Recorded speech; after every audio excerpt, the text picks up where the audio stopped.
തിരുവനന്തപുരം കഴക്കൂട്ടത്തു നിന്നും കാണാതായി 37 മണിക്കൂറുകൾക്ക് ശേഷം വിശാഖപട്ടണത്തു നിന്ന് കണ്ടെത്തിയ ആസാമീസ് പെൺകുട്ടിയെ കേരള പോലീസ് സംഘം ഏറ്റെടുത്ത് തിരുവനന്തപുരത്തെത്തിച്ചു.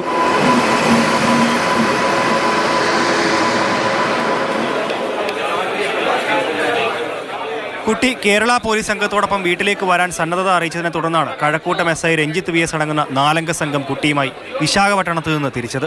സന്തോഷവതിയാണ്. നമ്മൾ കൂടുതലായിട്ട് മറ്റു കാര്യങ്ങളൊന്നും നമ്മൾ സംസാരിച്ചിട്ടില്ല. ആസാമിലേക്കുള്ള യാത്രാമധ്യേ ട്രെയിനിൽ നിന്നും കണ്ടെത്തിയ കുട്ടി വിശാഖപട്ടണത്ത് RPFന്റെ സംരക്ഷണയിലായിരുന്നു. അവളെ നന്നായി നമ്മൾ കേൾക്കുന്നു. അവൾക്ക് എന്താണ് ആവശ്യമെന്നും എന്തുകൊണ്ട് പോയി എന്നും എന്താണ് ഇങ്ങനെയൊക്കെ സംഭവിക്കാൻ കാരണമെന്നും അത് അറിഞ്ഞിട്ട് മാത്രം കുട്ടിയെ എന്ത് ചെയ്യണം എന്ന് പിന്നീട് തീരുമാനിക്കുള്ളൂ. പേരൻസ് വരും, അവരോടും ചോദിക്കണം എന്തുകൊണ്ടാണ് കുട്ടി ഇങ്ങനെ പോകേണ്ടി വന്നൊരവസ്ഥ. ചൊവ്വാഴ്ചയാണ് കഴക്കൂട്ടത്തെ വാടക വീട്ടിൽ നിന്നും അമ്മയുമായി പിണങ്ങിയിറങ്ങിയ കുട്ടി ട്രെയിൻ കയറി സ്വദേശമായ ആസാമിലേക്ക് പോകാൻ ശ്രമിച്ചത്. CWCക്ക് മുൻപാകെ ഹാജരാക്കുന്ന കുട്ടിയെ കൗൺസിലിങ്ങിനും വൈദ്യപരിശോധനയ്ക്കും വിധേയമാക്കും.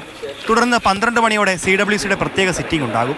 ഇതിനുശേഷം മാത്രമേ പെൺകുട്ടിയെ കുടുംബത്തിന് കൈമാറൂ. കുട്ടി വന്നതിന് ശേഷം ആസാമിലേക്ക് തിരിച്ചു പോകുമെന്ന് മുൻപ് മാതാപിതാക്കൾ അറിയിച്ചിരുന്നു. മാതൃഭൂമി ന്യൂസ്, തിരുവനന്തപുരം.